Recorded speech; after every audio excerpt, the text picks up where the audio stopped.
హైకోర్టును ఆశ్రయించిన ఢిల్లీ హైకోర్టును ఆశ్రయించిన జూనియర్ ఎన్టీఆర్ తన అనుమతి లేకుండా ఫోటో పేరు వాడుకోకుండా ఆదేశాలు ఇవ్వాలంటూ పిటిషన్ వేసిన జూనియర్ తన అనుమతి లేకుండా e commerce social media platforms లో తన ఫోటోలను అనధికారికంగా ఉపయోగిస్తున్నారని కోర్టులో పిటిషన్. అనధికారికంగా ఇష్టం వచ్చినట్లుగా ఫోటో ఓకే మంచిగా ఫోటోలు పెట్టుకోండి, మా హీరో అండి, మా అభిమాన హీరో అని చెప్పి మీరేమన్నా వాట్సాప్ గ్రూపుల్లో షేర్ చేసినా, లేకపోతే మీ స్టేటస్లో పెట్టుకున్నా, లేకపోతే ఇన్స్టాలో పెట్టుకున్నా, ఫేస్బుక్లో పెట్టుకున్నా అదొక రకం. అలా కాకుండా ఈ ఫోటోని ఏదో మార్ఫింగ్లు చేసి వేరే రకంగా చేసుకుంటూ ఇష్టం వచ్చినట్టుగా చేస్తే ఒకరోజు చూస్తారు, 2 రోజులు చూస్తారు, ఎక్కడో కాలుతుంది. కాలిందంటే ఏం చేస్తారు? కోర్టులో పిటిషన్ పడేస్తారు. ఇప్పుడు ఏమైంది?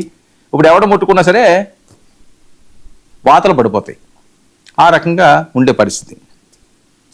ఇక తన వ్యక్తిగత హక్కులు ఉల్లంఘిస్తున్నారన్న జూనియర్ ఎన్టీఆర్ పిటిషన్పై విచారణ జరిపిన ఢిల్లీ హైకోర్టు ఎన్టీఆర్ వ్యక్తిగత హక్కులు కాపాడాలని ఆదేశాలు. వ్యక్తిగత హక్కులను హరిస్తున్నారు. వాళ్ళకి ఒక పేరు ఉంటుంది. సినిమా యాక్టర్లు అయిపోయినంత మాత్రాన్ని దైవాన్ని సంబూతులు ఏం కాదు, ఏమన్నా ఆకాశంలో నుంచి దిగిరారు.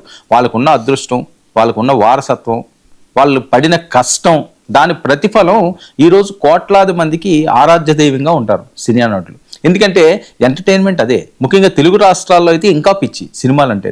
తమిళ్, తెలుగు, సౌత్లో ఎక్కువ ఉంది ఈ క్రేజ్. నార్త్లో కంటే సౌత్లో చాలా ఎక్కువ సినిమాల క్రేజ్.